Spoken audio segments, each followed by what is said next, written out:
previous material last meeting. But before we do the recall, I want to call your name one by one to make a list who present today. Ida Lisa, present please. Okay. Nurul, present please. Tinka, present please. Thank you so much for your present attending today.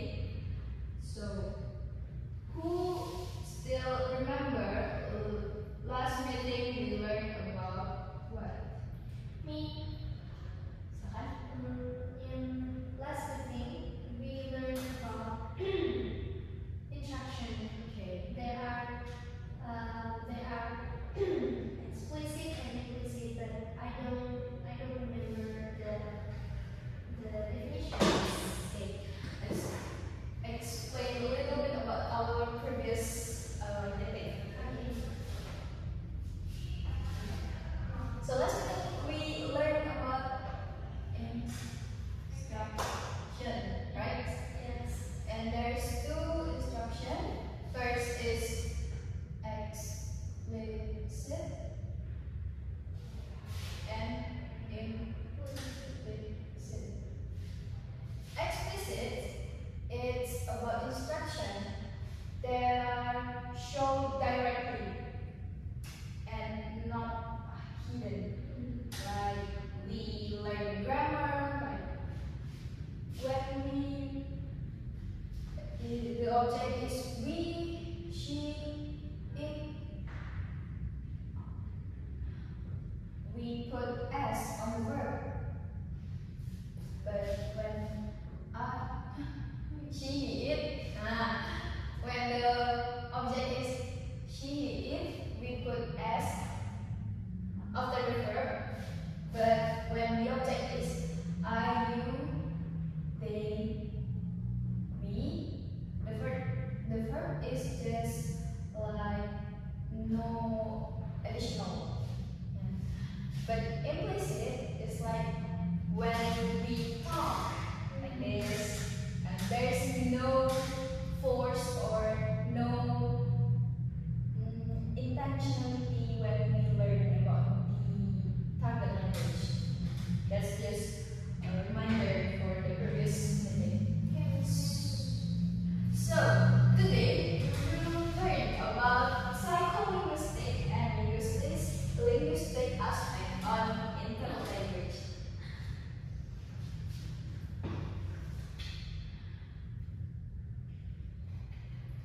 Okay, first we will learn about psycholinguistic first, and after that we will learn about linguistic aspect. So, psycholinguistic is the study of how psycholinguistic is more focused on the mental and cognitive process in learning a second language. So the focus is in our brain. How our brain processes the language like that. And errors are seen as a natural part of learning, not as a failure. So when you have a mistaken grammar or pronunciation, it's totally normal. It's totally fine because that is a natural part of learning. Yes.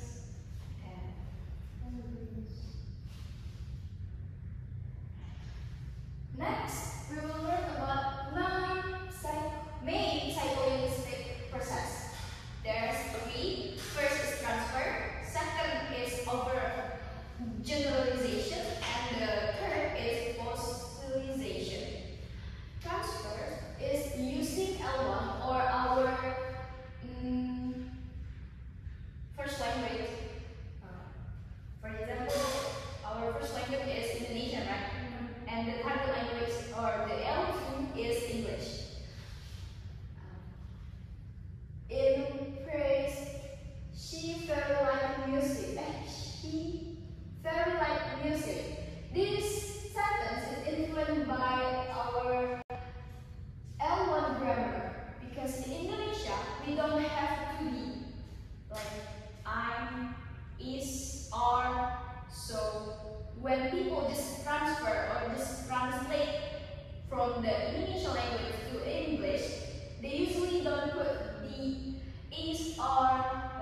here the sentence doesn't have is, because this translates from Indonesia to English.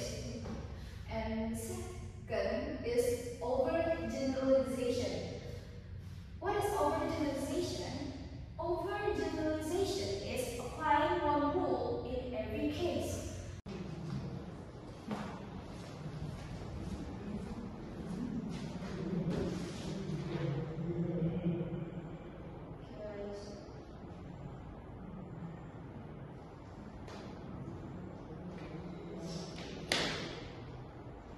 Next is about linguistic aspect.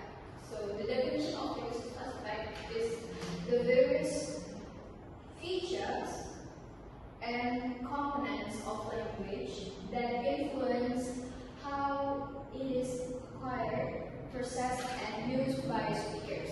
So the focus of the linguistic aspect is about structure and system of the language.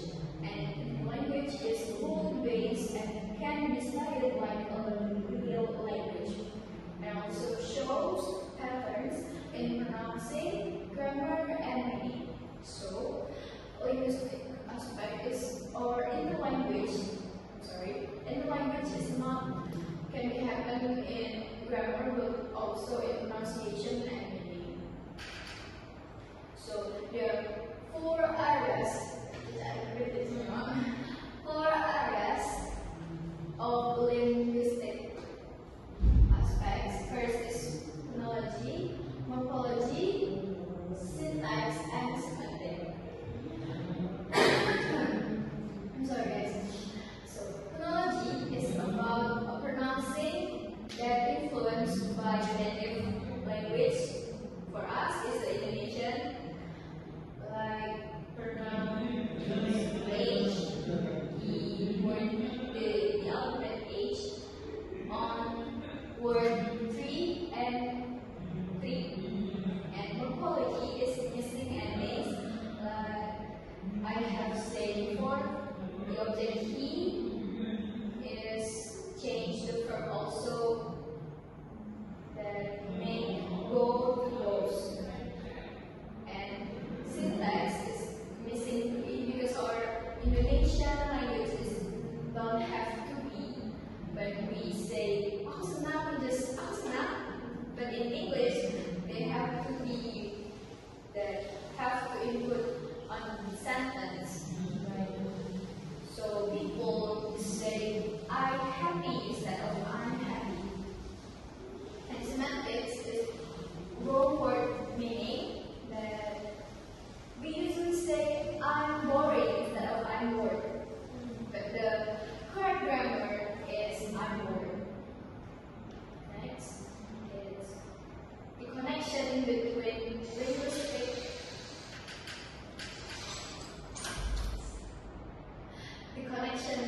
linguistic and psycholinguistics. Psycholinguistics explain how learners read language, and linguistic shows what the language looks like, the structure of the language, and together they describe how the language develops. An example of language error is negative transfer, overgeneralization, utilization, and simplification. Simplification, it's like avoiding complex grammar form. Like when we want to ask people they can sing or not, just say sing, and people understand what the question is.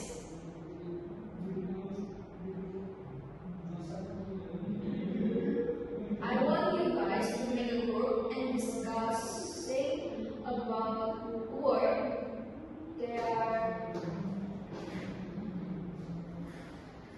So I want you guys to make a group and discuss the word. There is a psycholinguistic aspect, or in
brain